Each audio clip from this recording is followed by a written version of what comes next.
오늘 우리에게 주시는 축복과 은혜의 말씀, 신약성경 로마서 3장 19절에서 31절의 말씀입니다.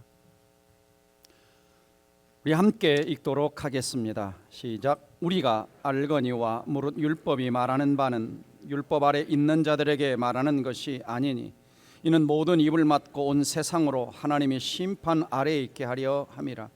그러므로 율법의 행위로 그의 앞에 의롭다 하심을 얻을 육체가 없나니 율법으로는 죄를 깨달음이니라. 이제는 율법 외에 하나님의 한 의가 나타났으니 율법과 선자들에게 증거를 받은 것이라. 곧 예수 그리스도를 믿음으로 말미암아 모든 믿는 자에게 미치는 하나님의 은이 차별이 없느니라. 모든 사람이 죄를 범하였으며 하나님의 영광에 이르지 못하더니 그리스도 예수 안에 있는 속량으로 말미암아 하나님 은혜로 값없이 의롭다 하심을 얻은 자 되었느니라. 이 예수를 하나님이 그의 피로써 믿음으로 말미암는 화목제물로 세우셨으니 이는 하나님께서 길이 참으시는 중에 전에 지은 죄를 간과하심으로 자기 의로움을 나타내려 하심이니 곧 이때 자기의 의로우심을 나타내사 자기도 의로우시며 또한 예수 믿는 자를 의롭다 하려 하심이라. 그런즉 자랑할 때가 어디 있느냐? 있을 수가 없느니라. 무슨 법으로냐? 행위로냐? 아니라 오직 믿음의 법으로니라. 그러므로 사람이 의롭다 하심을 얻는 것은 율법의 행위에 있지 않고 믿음으로 되는 줄 우리가 인정하노라. 하나님은 다만 유대인의 하나님이시냐? 또한 이방인의 하나님은 아니시냐? 진실로 이방인의 하나님도 되시느니라. 할례자도 믿음으로 말미암아 또한 무할례자도 믿음으로 말미암아 의롭다 하실 하나님은 한 분이시니라. 그러니 우리가 믿음으로 말미암아 율법을 파기하느냐? 그럴 수 없느니라. 도리어 율법을 굳게 세우느니라. 아멘. 자, 오늘은 그리스도인의 정체성 다섯 번째 시간, 나는 의인입니다. 자, 옆 사람한테 한번 해볼까요? 당신은 의인입니다. 굉장히 의아해하시는 분들이 계시는 것 같아요. 자, 왜 그런가?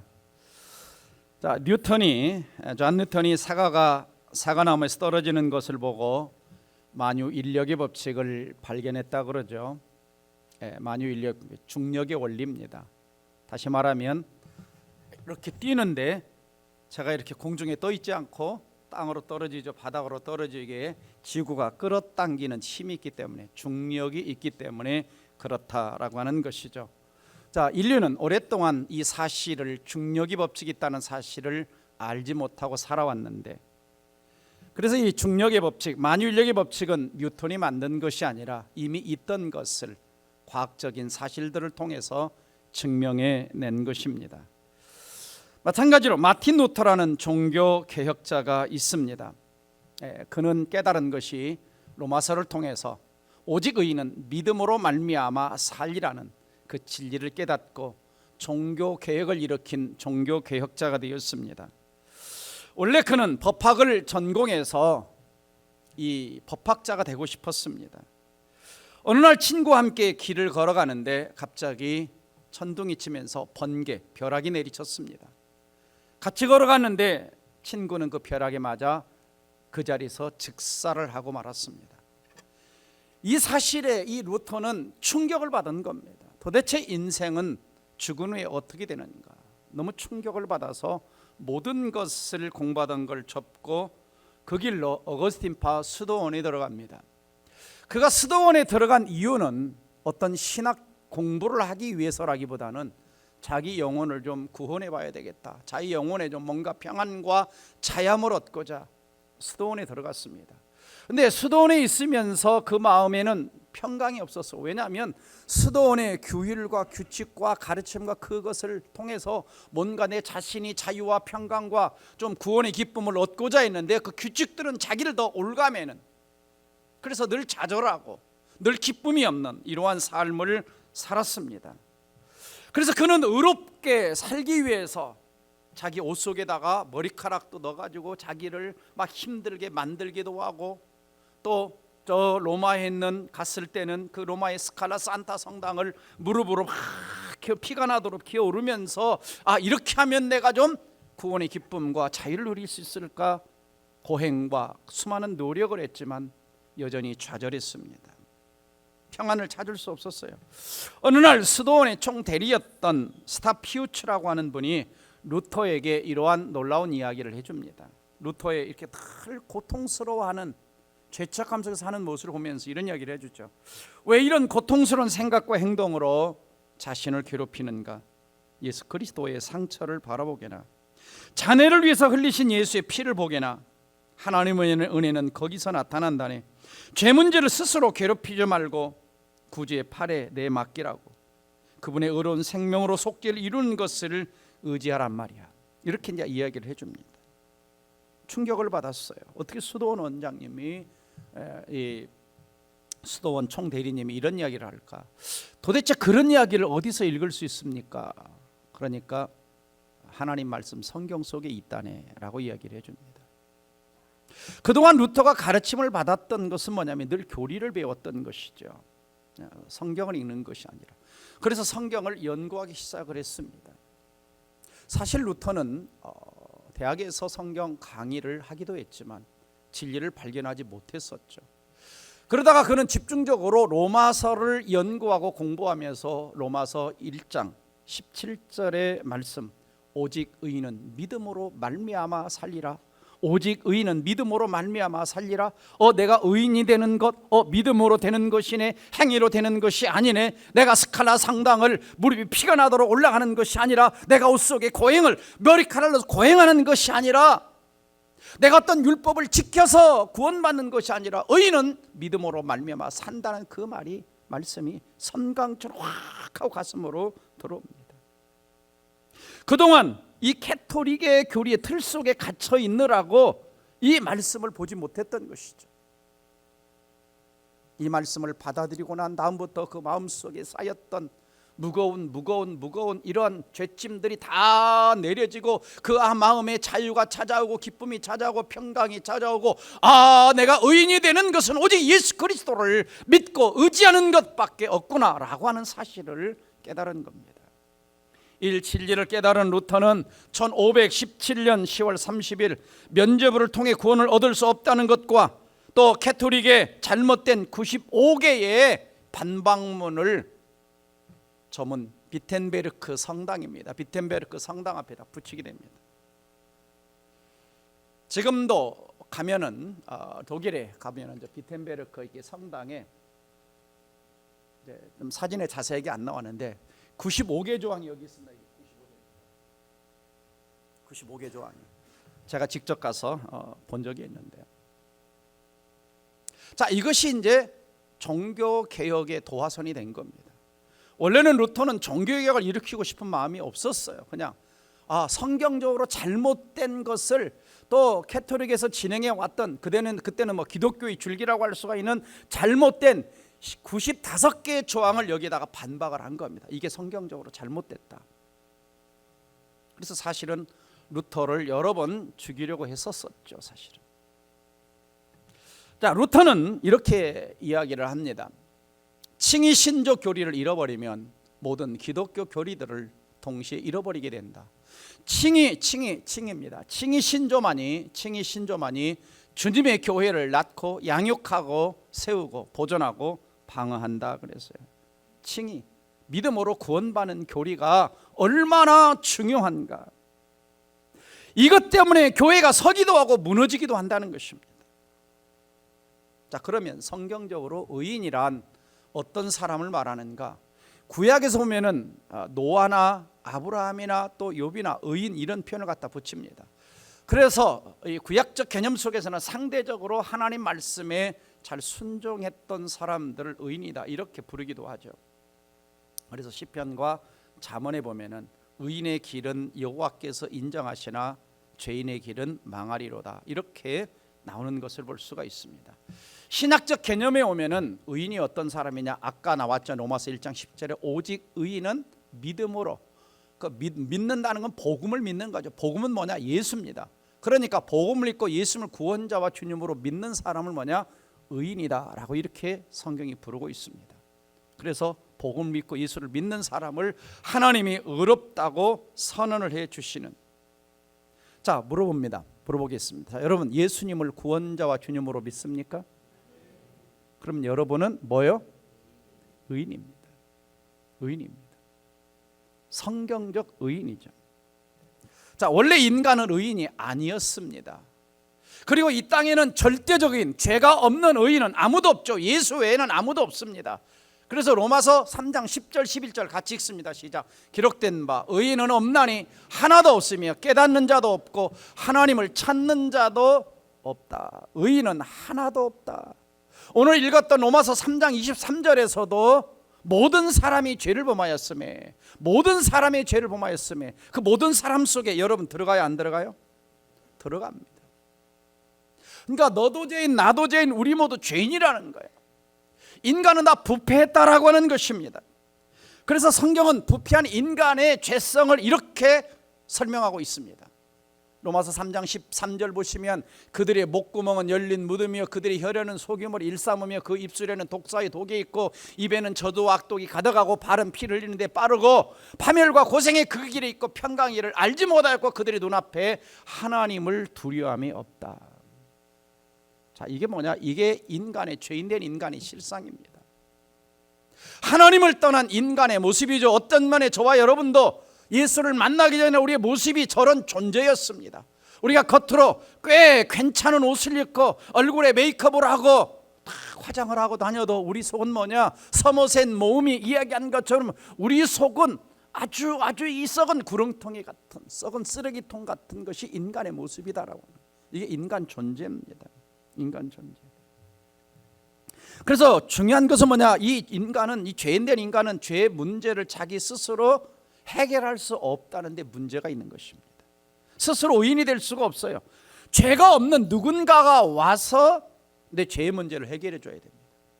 그러면 죄라고 하는 건 뭘까요? 죄가 뭐예요? 네. 자, 죄가 뭔가를 알려면 죄가 뭔가를 알려주는 법이 있어야 됩니다. 기준이 있어야 되죠. 그렇죠?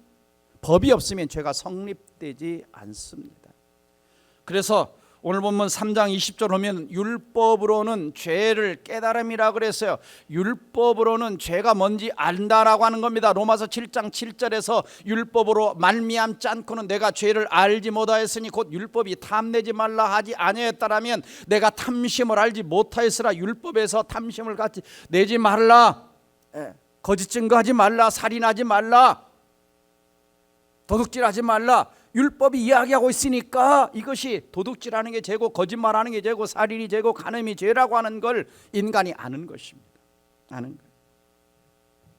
다시 말해서, 자, 쉽게 말하면 예를 들면 율법은 의사가 환자의 병의 상태를 확인할 때 사용하는 MRI 같은 거죠. MRI. 여러분 MRI 찍어보셨죠? 네, 저도 지난번에 이 대상포진 때문에 머리가 막 계속 깨질 듯이 아프니까 의사가 MRI를 찍어보라고 머리 이상이 생겼는데, 그래서 MRI는 환자의 질병 상태를 확인하는 도구지 환자의 질병을 낫게 해주는 도구는 아닙니다.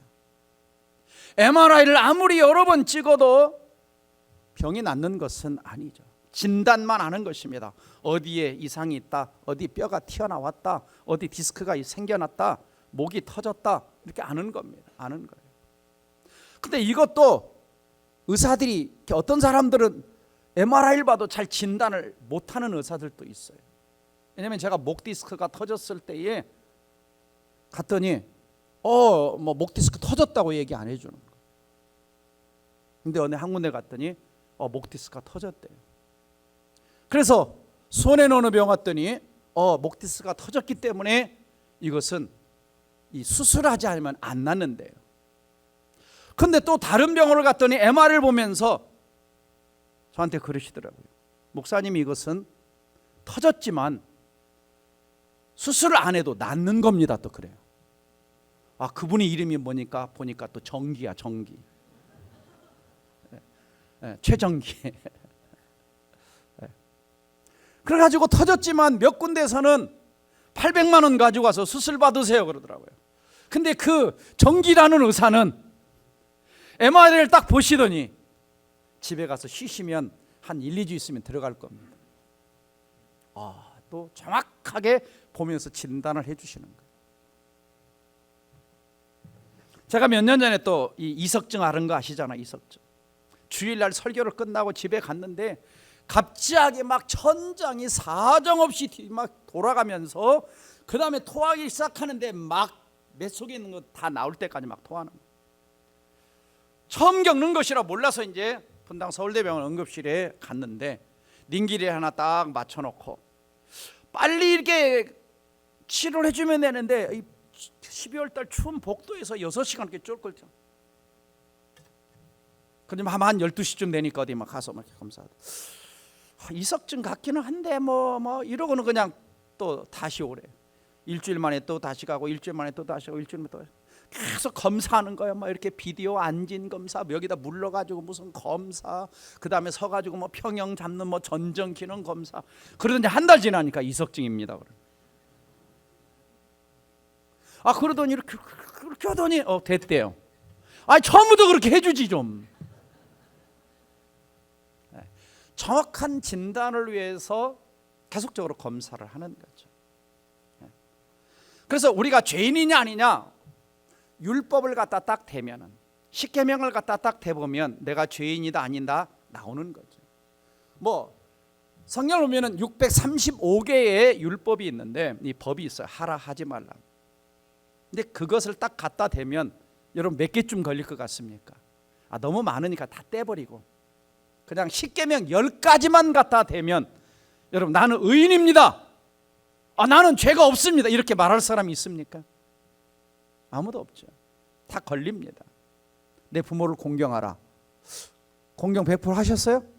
이번에 추석 때 가서 다 공경하고 오셨습니까? 그냥 말로만 하고 그냥 물건만 보내고 이렇게 선물만 보내고. 그래서 율법은 진단하는 건데, 자 갈라디아서 3장 19절을 보면 이렇게 말씀합니다. 율법은 왜 주셨냐? 범법함으로 더해진 것이다. 인간이 죄를 지었기 때문에 더하여졌다. 그래서 범법함, 죄를 짓기 때문에. 오늘날도 마찬가지잖아요. 과거에는 인터넷 없던 시대, AI 없던 시대, 이때는 이런 법이 없었어요. 제재하는 법이. 근데 새로 신종 범죄가 계속 일어나죠. 그래서 최근에도 뉴스를 떠들었던 딥페이크, 다른 사람 이렇게 몸에다가 또 사진을 갖다 이렇게 해가지고 딥페이크하는, 청소년들이 많이 당한 겁니다. 이런 범죄들이 끊임없이 기승을 벌이고 있죠. 그러니까 어떤 때는 기소를 하지 못해. 왜?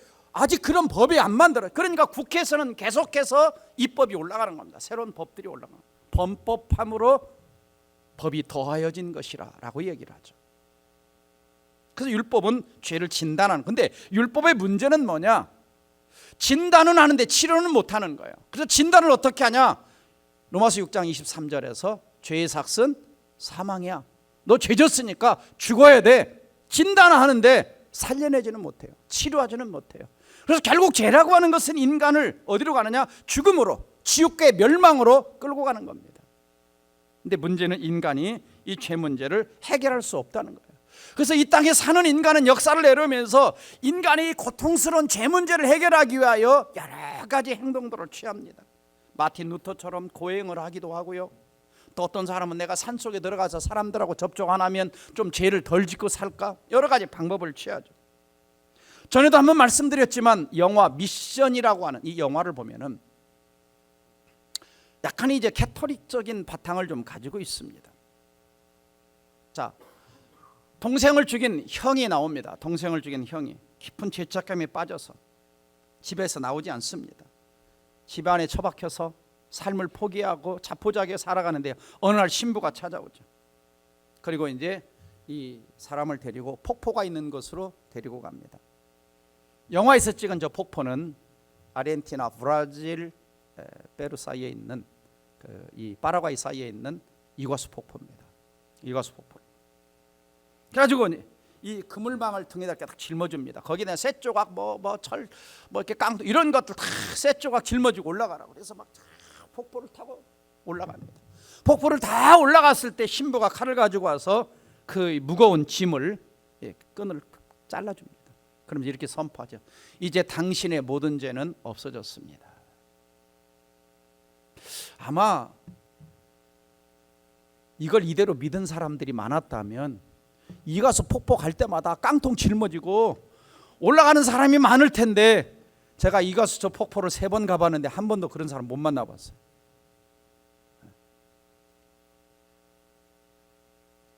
그렇게 된다면 얼마나 좋겠어요. 그럼 아마 그런 분들이 많을 거예요. 막 저 백두산도 오르고 한라산도 오르고 막 깡통 짊어지고 올라가서 막 에벨산 올라가면서 죄 좀 사해보려고. 그건 성경의 방법이 아닙니다. 어떤 고행이나 어떤 선행이나 되는 게 아니에요. 그래서 오늘 본문 3장 20절에 이렇게 말합니다. 그러므로 율법의 행위로 하나님 앞에 의롭다 함을 얻을 육체는 아무도 없다. 율법의 행위라는 거 뭐냐? 아까 얘기했던 십계명 같은 거, 이런 것을 지켜서 의로움을 받을 사람이 아무도 없어요. 왜? 그걸 100% 지킬 사람이 아무도 없기 때문에. 아무도 지킬 수가 없죠. 십계명을 완벽하게 지킬 수 있습니까? 없어요. 그러면 죄인이 어떻게 의롭게 될 수 있나요? 갈라디아 2장 16좀 길지만 한번 읽어봅니다. 시작. 사람이 의롭게 되는 것은 율법의 행위로 말미암음이 아니요 오직 예수 그리스도를 믿음으로 말미암는 줄 알므로 우리도 그리스도 예수를 믿나니 이는 우리가 율법의 행위로서가 아니고 그리스도를 믿음으로써 의롭다함을 얻으려 함이라. 율법의 행위로서는 의롭다함을 얻을 육체가 없다 그랬어요. 율법의 행위. 그러니까 율법을 지켜서 십계명을 지켜서 의롭다함을 받을 사람이 아무도 없다. 아무도 없다. 그러면 어떻게 의롭게 될 수 있냐라고 하는 거야. 의롭게 될 수 있는 길은 첫 번째는 뭐냐면 하나님이 우리를 향해서 너 의로워졌어 라고 선포해 주셔야 돼요. 그래서 로마서 8장 33절 읽어보시면 누가 능히 하나님께서 택하신 자들을 고발하려, 그 다음에 의롭다 하신 이는 누구예요? 의롭다 하실 분은 하나님 한 분밖에 없어요. 그래서 로마서 8장 30절에 이 구원의 서정이라고도 얘기하는데요. 같이 읽어봅니다. 또 미리 정하신 그들을 또한 부르시고 부르신 그들을 또한 의롭다 하시고 의롭다 하신 그들을 또한 영화롭게 하시라. 누가 의롭다고 하시는 거예요? 하나님이. 언제 부르셨어요? 창세전에. 창세전. 그래서 로마서 4장 5절에 보시면 이 일을 아니할지라도, 그러니까 어떤 행위를 아니할지라도, 경건하지 아니한 자, 경건하지 아니하다라고 하는 것은 뭐냐면 하나님 말씀대로 살지 않는 것, 하나님을 무시하며 살았던 것, 불경건한 것, 이런 자를 의롭다 하시는 이를 믿는 자에게, 의롭다 하신 하나님을 믿는 자에게 그 믿음을 의로 여기시나니. 여기서 여긴다라고 하는 것은 뭐냐면 법적인 용어입니다. 재판 용어예요. 그러니까 하나님이 어떤 사람을 의롭다고 선언해 주셔야 그 사람이 의롭게 되는 거예요. 그런데 하나님이 의롭다고 선언해 주실 때 그 사람의 상태가 어땠느냐? 일을 아니할 때, 어떤 법을 다 지키지 아니할 때, 경건하지 아니할 때, 죄인이었을 때에 의롭다고 해주셨다는 거예요. 그렇다면 하나님이 뭔가 의롭다고 하실 때는 근거가 있을 거 아니에요. 그 근거가 뭐냐? 21절입니다. 오늘 보면 21절, 이제는 율법 외에, 그럽니다. 율법 외에. 그러니까 율법 외에라는 것은 구약에 나온 율법 말고, 율법을 제외하고, 율법 속에 한 율법 밖에서 하나님의 한 의가 나타났는데, 그것은 이미 율법에서 그리고 구약의 선자들을 통해서 이미 증거를 많이 했던 거, 예언됐던 거예요. 그 예언됐던 존재, 하나님의 한 의가 뭐냐? 예수 그리스도라는 거예요. 그 예수 그리스도, 곧 예수 그리스도를. 그러니까 죄인을 의롭다고 해주시는 근거는 뭐냐? 예수님이에요. 예수님. 예수님을 믿는 것. 그러면 자, 예수님은 우리를 위해서 뭘 하신 거, 뭘 하셨기 때문에 우리를, 예수님을 보고서 의롭다고 하시는가? 그게 바로 이제 24절 25절인 것입니다. 자, 24절 보시면 그리스도 예수 안에 있는 속량으로 말미암아 그럽니다. 그러니까 예수님이 우리를 위해 뭐 하셨느냐? 십자가에서 피를 흘려 죽으시면서 우리 죄값을 대신 속량했다. 속량했다라는 말은 값을 대신 지불했다는 겁니다. 내가 외상값이 있는데, 내가 빚이 있는데, 내가 은행에 갚을 빚이 있는데, 그걸 누군가가 대신 갚아줘서 내 빚이 다 없어지도록 해주는 게 뭐냐? 이게 속량인 거예요. 노예가 있는데 이 노예를 누군가가 값을 주고 사서 이 사람을 다 자유롭게 해주는, 이게 뭐냐? 속량해 주는 거예요. 예수님이 십자가를 통해서 속량해 준 거죠. 값을 지불하고. 그래서 어떻게 지불했느냐? 25절에 어떻게 지불했느냐? 예수를 하나님이 그의 피로써, 그러니까 피를 십자가에서 흘리게 만듦으로써 믿음으로 말미암는 화목제물로 예수님을 피를 흘리게 했는데 피를 흘린 이유가 뭐냐? 화목제물이 되기 위해서. 화목제물. 하나님과 인간 사이에 갈라진 이 관계를, 화목한 관계를 만들기 위해서 예수님이 십자가에서 피를 흘리셨다. 성경은 말씀하고 있죠. 그러니까 예수님은 우리의 죄악의 문제를 해결하고 하나님 앞에 서서 의인으로서 하나님과 교제하는 관계가 되도록 하기 위해서 예수님이 십자가에서 피를 흘리면서 뭐가 되어주셨다 그러는 거예요? 화목제물. 이 화목제물이라는 단어는 히브리어로 무슨 뜻이냐면 힐라스테리온이라는 단어입니다. 힐라스테리온. 그러니까 구약의 법계 위에 시은 자, 속죄소를 가리키는 거예요. 속죄소. 또 세우셨다. 화목제물을 세우셨다라는 말은 프로티데미아라는 단어인데 뭐뭐 앞에 세우다. 그러니까 시은 자, 예수님 화목제 세웠다는 시은 자 속죄소 앞에다가 누구를 세우셨다는 거예요? 예수님을 세우셨다는 거예요. 근데 예수님 그냥 서 있는 게 아니라 뭘 흘리면서 속죄소 위에 뭘 흘렸어요? 피를 흘려서 세우신 거예요. 자, 그러면 자, 속죄소가 뭐냐? 자, 구약 성경에 보면은 지성소 안에 속죄소 있습니다. 법궤가 있고 법궤 위를 속죄소라고 합니다. 양쪽에 그룹이 있고 법궤 위에 있는 이곳을 뭐라고 하냐? 저 부분을 속죄소, 시은자라고 합니다. 힐라리스테리온, 힐라스테리온. 네, 시은자. 그러니까 예수님은 저 위에서 앞에 하나님이 세우신 거예요. 시은자에 세우신 거예요. 피를 흘려서. 그래서 이 속죄소를 법궤를 덮는 겁니다. 이렇게 피를 흘려서 딱 덮어요. 그럼 저 속에는 뭐가 들어있어요? 법궤.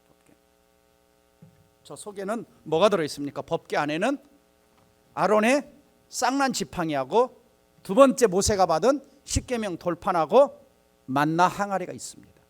자, 이 세 가지는 뭘 상징하고 있냐면 하나님 앞에 어떤 면에서 인간의 불순종을 다루고 있는 거예요.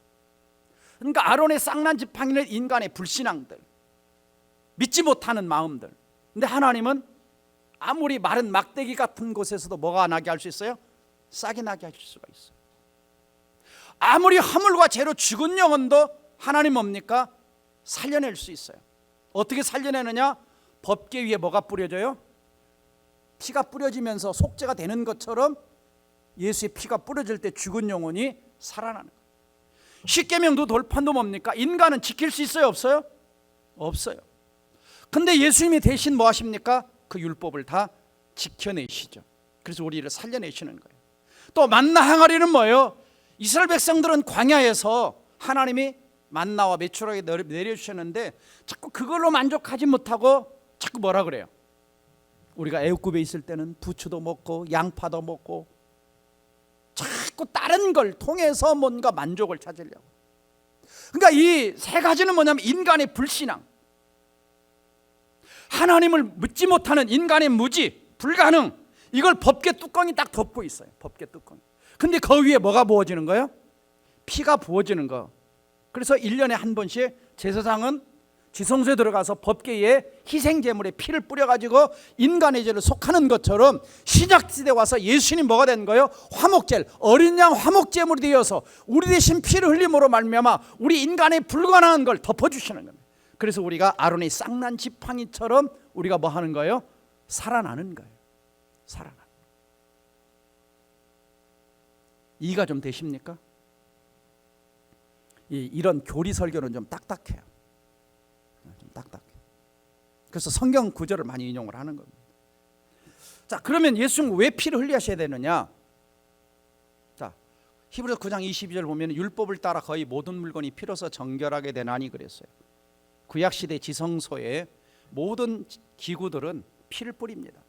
그러면 정결하게 됐어요. 마찬가지로 피 흘림이 없은즉 사함이 없느니라. 그러니까 하나님이 구약시대에 인간을 정결케 하고 인간을 속죄하기 위해서 하나님이 정하신 법칙이 뭐냐? 피를 흘리는 거예요. 그래서 이것은 아담과 하와가 죄를 지을 때부터, 그래서 아담과 하와가 죄를 지었을 때 동물을 잡아서 피를 흘리고 가죽옷을 지어 입히잖아요.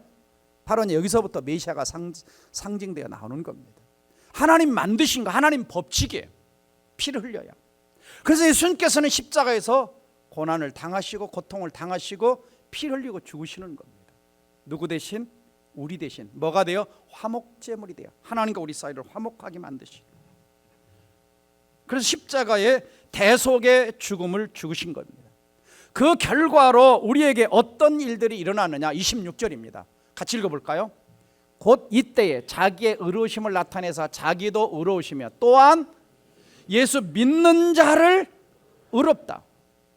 그러니까 예수 믿는 자, 예수를 믿는 자. 그러면 어떤 예수를 믿는 거예요? 내 대신 십자가에서 속량하신 예수, 죄값을 갚아주신 예수, 내 대신 십자가에서 화목제물이 되어주신 예수를 믿는 자를 뭐라고 부른다고요?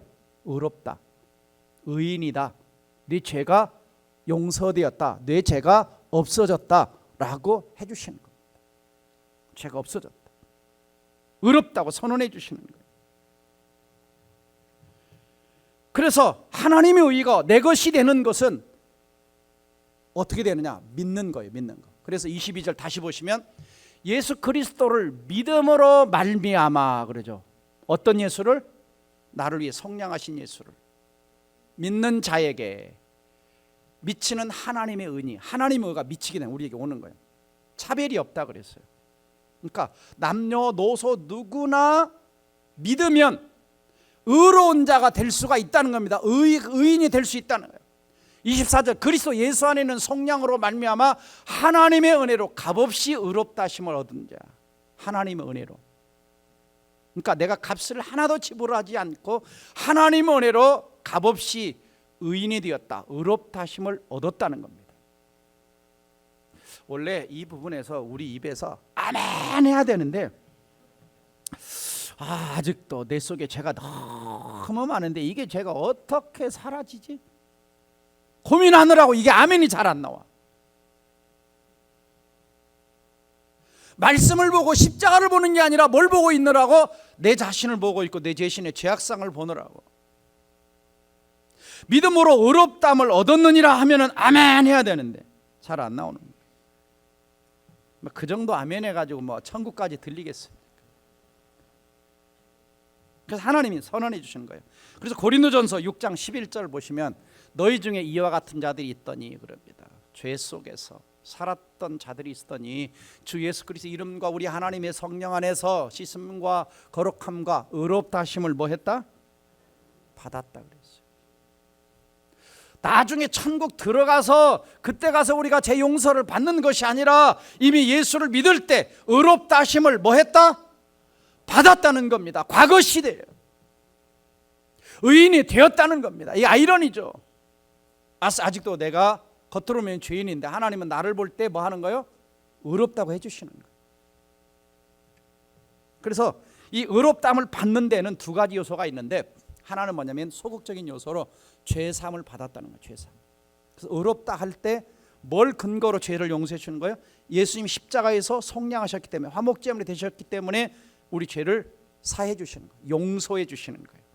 그래서 하나님은 우리에게 뭘 묻지 않느냐? 죄값을 묻지 않으시는 거죠. 왜? 우리에게 죄값을 물으면 우리가 뭐 해야 돼요?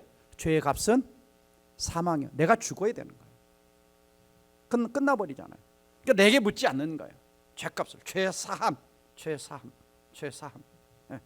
결코 뭐가 없다 그럽니까? 로마서 8장 1절에 그리스도 예수 아닌 자에게는 결코 정죄함이 없나니. 정죄함이. 그러니까 죄가 있는데 너 죄지어 싸고 심판하고 사망으로 가. 이게 그리스도 예수 안에 있는 자에게는 없다 그럽니다. 없다.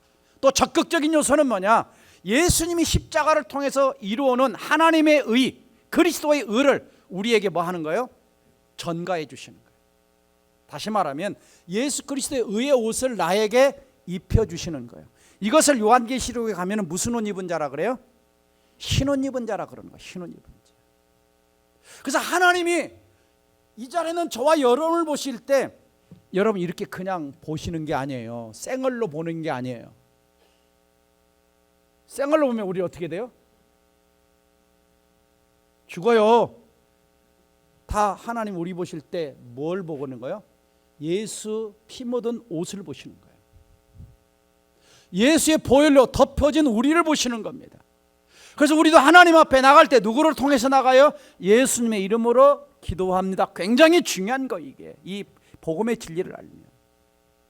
예수가 빠져버리면 안 되는 거예요. 하나님과 소통이 안 되는 거예요. 구원받을 때도 예수의 옷을 입고 예수의 보혈로 구원받고 예수 하나님 앞에 나갈 때도 여전히 예수의 옷 입고 나가는 거예요. 그래서 우리를 여전히 우리가 엉망진창처럼 보이는데 우리를 의인이라고 불러주는 거예요. 왜? 자, 25절 다시 보세요. 25절 성경 보시면 이 예수를 하나님이 그의 피로써 믿음으로 말미암는 뭐로 세우셨어요? 우리 대신 화목제물로 세우셨으니 그 다음에 이는 하나님이 길이 참으시는 중에 전에 지은 죄를 뭐 하셨다? 간과하신 거예요. 그러니까 죄를 안 지은 게 아니에요. 죄를 지었어요. 그게 간과했다라고 하는 것은 자 쉽게 이야기하면 이런 거예요. 자 구약에서 이스라엘 백성들이 출애굽을 할 때 자 이스라엘 백성들은 문지방에다 뭐 발라요? 피 바르죠. 그 안에 있는 사람이 죄인이 아니에요? 다 죄인인데 피를 발라. 그때 죽음의 천사가 오면 뭐 합니까? 이 피를 보고 지나가는 거예요. 간과하셨다는 거예요. 이게 지나가신 거예요. 피를 보고. 그러니까 우리를 하나님이 또 어떤 존재도 정죄할 수 없는 게 예수 그리스도를 우리가 뭐 했다? 옷 입은 거예요. 옷 입은 거예요. 그래서 의인이 된 거예요. 그래서 고린도후서 5장 21절 다시 보시면은 하나님이 죄를 알지도 못하신 이를 우리를 대신하여 죄로 삼으신 것은 우리로 그 예수님 안에서 하나님의 의가 되게 하십니다. 예수님 안에. 그러니까 우리는 누구 안에 있어요? 예수 안에 있는 거예요. 그래서 바울이 갈라디아 2장 20절에 내가 그리스도 안에 있고 그리스도는 내 안에 계시다라는 이런 표현을 쓰는 겁니다. 네. 그래서 우리를 의인이다 이렇게 불러주시는 거예요. 근데 여기서 하나만 더 조금 더 다루고 조금 오늘 예배가 한 5분 정도 늦게 끝날 겁니다. 이 설명을 좀 해야 되는데 두 번으로 나눠서 할까 하려다가 내용이 좀 많아서. 자 그러면 믿음으로 내가 칭의를 받는가 아니면 그리스도의 의를 통해서 칭의를 받는가? 분명히 믿음으로 의롭다함을 받았단 말이에요. 믿음. 근데 여기서 생각할 것은 뭐냐면 우리의 믿음 자체가 나를 의롭게 해주는 건 아니에요. 믿음은 뭐냐면 여기서 나를 의롭게 해주는 수단이에요. 그러니까 내가 예수 그리스도 십자가를 믿었기 때문에 내가 의롭다함을 받았다라고 했을 때 이 믿음은 뭐냐? 그 믿음 자체가 나를 의를 가져다 주는 것이 아니라 이건 수단으로 작용을 하는 거고 실제로 나를 의롭게 해주는 건 뭐냐? 그리스도께서 십자가를 통해서 이루어놓으신 대속의 의, 이것이 나를 의롭게 해주는 거예요. 무슨 말 이해가 되십니까? 그러니까 내가 믿음 그렇지만 그 믿음마저도 누가 준 거예요? 하나님 주신 거예요. 그래서 믿음은 나를 의롭게 하는 본질적인 어떤 목적이 아니라 이건 수단으로 작용을 하는 거예요. 이해가 되십니까? 자칫하면 믿음이 어떤 의를 얻어내는 행위가 될 수 있는 거예요. 근데 이것은 뭐다? 수단이라는 거예요. 정말 나를 의롭게 하는 근거는 뭐냐? 예수 그리스도의 대속에 있고 예수 그리스도에게 있다는 겁니다. 무슨 말 이해가 되세요? 그러니까 자칫 이것을 이해하지 못하면 사람들이 자꾸 어떤 믿음이라고 하는 내가 어떤 뭔가를 열심히 해서 야고보서에 나오는 것처럼 뭔가 믿음의 어떤 행위를 해서 의롭게 되는 이것이 강조가 될 수 있는 겁니다. 그러면은 뭐가 없냐? 심령의 자유함이 없어요. 기쁨이 없어요. 감격이 없어요. 제가 그제도 어느 은행의 지점장님을 만나는데 성당을 다니신대요. 물론 뭐 잘 나가는 건 아닌데 천국 걸 확신 물어보면 있어요? 없어요? 없어요. 여전히 뭘 의지하고 있어요? 예수를 믿어야 되지만 갖다 꼭 뭘 덧붙여요? 행위를 덧붙여요. 그래서 저하고 점심 식사를 하자고 그래 점심 식사를 같이 했어요.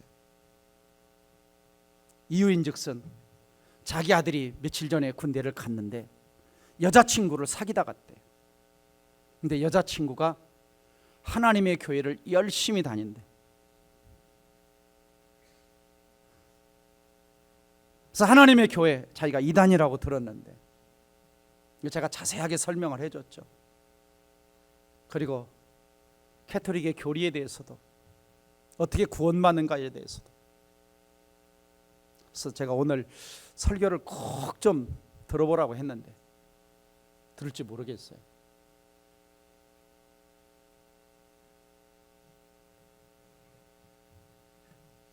그래서 우리를 구원하는 것은 뭐냐? 믿음입니다. 아니 십자가의 의입니다. 십자가의 의. 자, 다시 한번 보세요. 에베소장 8절 보세요. 에베소장 8절 보시면 같이 읽어봅니다. 너희는 그 은혜에 의하여 믿음으로 말미암아 구원을 받았나니 이것은 너희에게 난 것이 아니요 하나님의 선물이라. 자, 여기 보면은 믿음마저도 뭐라고 말하냐면 하나님의 선물이에요. 그래서 내가 믿기 전에 뭐가 있어요? 하나님 은혜가 있는 겁니다. 은혜가 있어서 그 다음에 믿음이라는 것을 선물로 주셔서, 은혜라는 건 뭐냐? 하나님이 십자가에서 예수 그리스도를 통해서 이뤄놓으신 의를 말하는 거예요. 이미 의가 와 있는 거예요. 그 의 때문에 내가 믿음이라는 수단을 통해서 내가 구원을 받은 거라는 것이죠. 이해가 되십니까? 그걸 명확하게 알아야 우리는 어떤 인간의 행위나 율법의 행위를 가지고 구원받으려고 덧붙이지 않는 거예요. 자, 성경 다시 돌아가서 보세요. 27절 보세요. 27절 성경 보세요. 성경 보시면 자랑할 때가 어디냐 그럽니다. 그런즉 자랑할 때가 어디냐? 있을 수 있다 없다? 뭘 자랑하냐? 그 뒤에 보시면은 무슨 법으로냐? 행위로냐? 아니라는 거. 어떤 법 가지고도 어떤 행위 가지고 어떤 누구도 구원받으려고 자랑할 수가 없다는 겁니다. 행위를 가지고 있다면 자랑을 하겠죠. 근데 없다는 거예요. 왜? 오직 믿음의 법으로, 믿음으로만 된다는 거예요. 그러므로 28절 사람이 의롭다 하심을 얻는 것은 율법에 뭐에 있지 않고 행위 있지 않고 뭐로 되는 거예요? 믿음으로 되는 줄을 인정하노라. 십자가를 믿음으로, 예수를 믿음으로. 그러므로 29절에 예화를 듭니다. 하나님은 다만 유대인의 하나님이시냐 또한 이방의 하나님은 아시냐? 진실로 이방인의 하나님 되시니라. 그러니까 예수를 믿으면 이방인이든 이방인이 아니든 30절에 할례자든 무할례자든 이스라엘 백성처럼 할례를 받았던 이방인처럼 할례를 못 받았던 상관이 없다는 거예요. 유대인이기 때문에 율법을 지키기 때문에 구원받는 거고 아니라는 겁니다. 누구든지 유대인이나 이방인이나 똑같이 믿음의 법이 적용된다는 거예요. 예수를 믿어서만 의롭게 되어지고 의인이 되고 하나님과 교제할 수 있다라고 말씀하신 것입니다. 그러므로 의롭다 하실 이는 하나님이시다. 그러므로 31절 우리가 믿음으로 말미암아 율법을 파괴하나 그럴 수 없느냐? 도리어 율법을 굳게 세우느니라. 그러니까 율법이 필요 없는 게 아니에요. 십계명이 필요 없는 게 아니에요. 구원받은 하나님 백성들이 뭐 하는 겁니까? 율법이 있는 두 가지죠. 하나는 우리 죄를 진단하고 그다음에 하나님 백성답게 살아가는 규칙을 주시는 거예요. 그러므로 누구든지 이제 예수 안에 있는 자는 뭐가 없다? 정죄가 없는 겁니다. 다시 보십니다. 로마서 8장 1절 2절 시작. 그러므로 이제 그리스도 예수 안에 있는 자에게는 결코 정죄함이 없나니. 이 말은 무슨 말이에요? 정죄가 없다. 누구도 내 죄를 가지고 정죄할 수 없는 거예요. 마틴 루터가 어느 날 이렇게 일을 추진하는데, 종교 일을 추진하는데 막 사탄이 와서 속삭이는 거, 너 죄가 있는데, 너 죄가 있는데. 그래서 마틴 루터가 성경 구절을 갖다 들이대는 거. 성경에 봐, 예수님 내 죄값을 다 갚아주셔서 하니까 마귀가 도망갔다는 일화가 전해집니다. 그렇죠. 건들 수가 없어요. 정죄함이 없나니. 다시 그 다음에 그리스도 예수 안에 있는 생명의 성령의 법이 죄와 사망의 법에서 너를 뭐 했다? 해방시켰다. 자유하게 했다는 거예요. 생명의 성령의 법. 네. 여기 법이란 말은 무슨 말이냐면 파워라는 뜻이에요. 파워. 생명의 성령의 능력이 죄와 사망의 능력에서 해방시켰다는 거예요. 죄에서, 사망에서, 율법에서, 죽음에서 해방시켜서 자유롭게 했다라고 하는 겁니다. 여러분, 자유함을 가지시기를 바랍니다. 예수 안에서. 그러면 믿음으로 의롭다 한 사람은 어떻게 사느냐? 마지막으로 결론적으로 말씀을 드립니다. 로마서 5장 1절 보시면 우리가 믿음으로 의롭다 하심을 받았으니, 받았다 그러죠. 의인이 되었다 그럽니다. 그러니 어떻게 살아라? 첫째, 우리가 주 예수 그리스도로 말미암아 하나님과 화평을 누리자. 이 화평을 누리자라는 말은 뭐냐면은 이미 하나님과 화평의 관계 속에 놓여 있다라는 말입니다. 이건 상태를 말하는 거예요. 앞으로 내가 뭔가를 하라는 것이 아니라 하나님과 나 사이에, 과거에는 뭡니까? 하나님과 원수되었죠. 하나님의 진노 가운데 있었죠. 하나님의 적대적 관계에 있었는데 이 모든 장벽들이 십자가를 통해서 다 지워졌어요.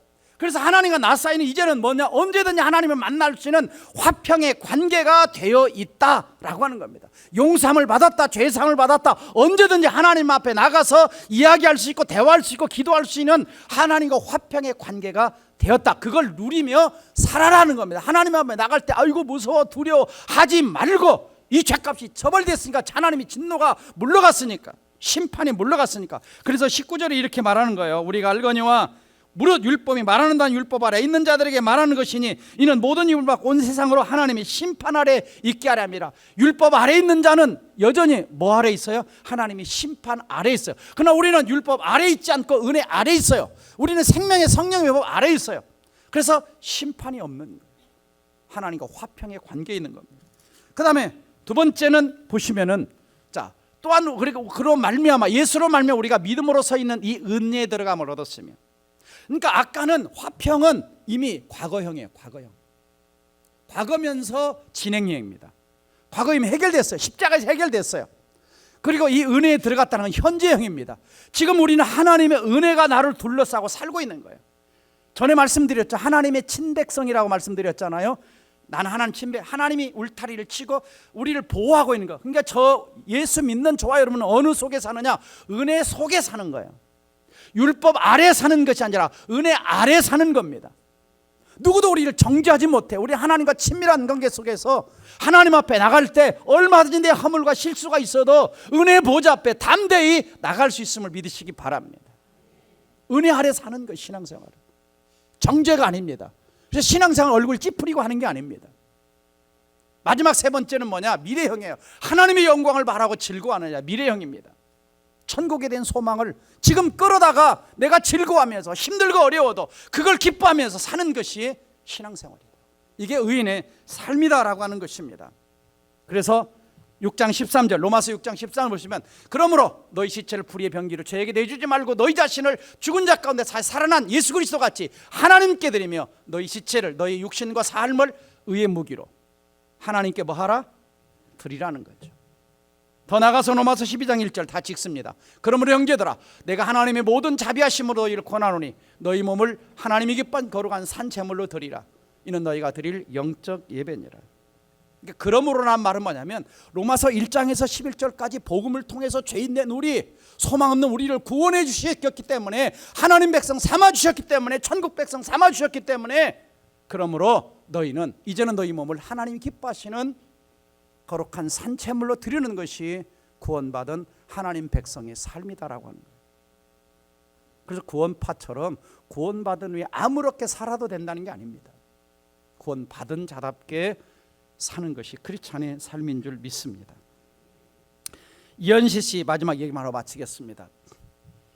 공포의 외인구단, 옛날 만화가 아주 유행을 했었습니다. 옛날에 만화들이 많이 안 나왔었죠. 자, 여기에 까치 오해성, 그리고 그가 목숨 걸고 사랑하는 엄지, 그리고 둘 사이에 사랑을 깨는 자로 등장하는 마동탁. 자, 이런 이야기들이 이제 이 외인구단 이야기죠. 거기에 또 외인구단의 야구 선수단 외파리 최간, 키작은 최경도, 혼혈아, 하국상, 두남, 백두산, 그리고 오해성. 그 외인구단의 멤버들이 대부분 장애자나 약자들. 근데 겨들이 얄한 자들이 결국은 뭡니까? 강자를 누르고 승리하는 이야기잖아요. 그리고 마지막에 이 주인공 까치 오해성은 눈까지 멀어가면서 누구의 사랑을 받아내요? 엄지의 사랑을 받아내요. 이것이 이장욱 감독이 전에 그 공포의 외인구단 해가지고 영화로 만들었잖아요. 그래서 거기 영화의 주인공으로 누가 나와요? 최재성이 나와요. 그래가지고 탁 혜태 옷을 입고, 옛날 혜태 옷을 입고 이렇게 하는. 네. 자, 우리가 여기서 깨닫는 것은 뭐냐면, 그 이 영화에서 마지막에 이 영화 그 OST 노래가 뭐냐면, 정수라가 노래를 불러요. 정수라가 난 너에게, 난 내가 기뻐하는 일이라면 뭐든지 할 수 있어. 난 내가 좋아하는 일이라면 뭐든지 할 수 있어. 그 다음 잘 몰라요. 참 이 가사를 보면서 우리 같은 약자들, 우리 같은 죄인들, 주님의 사랑이 우리에게 와서 우리가 강자가 되었고, 그래서 우리도 주님을 위해서 주님 원하시니라면 뭐든지 할 수 있어. 그래서 마지막 파워포인트 보여주시면, 난 주님이 기뻐하시니라면 뭐든지 할 수 있어. 주님이 좋아하시는 일이라면 뭐든지 할 수 있어.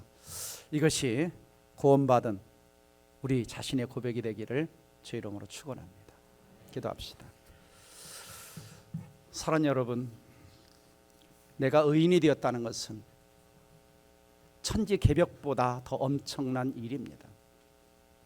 죄인이 지옥 갈 인생이, 하나님과 원수된 인생이, 하나님이 진노 아래 있던 인생이 예수 그리스도의 속량으로 화목제물로 말미암아 내가 속죄함을 받았다, 의의 옷을 입혀졌다. 엄청난 사건입니다. 첫째는 나 같은 죄인을 위하여 대속해준 하나님의 사랑, 은혜 감사하는 기도를 드리십시오. 두 번째는 이 사랑을 나 혼자만이 아는 것이 아니라 누군가에게 전하는 삶을 살게 하여 주옵소서. 세 번째는 내 삶을 하나님이 기뻐하시는 도구로 드리는 자가 되게 하여 주옵소서. 말씀 받도록 함께 통성으로 기도합니다.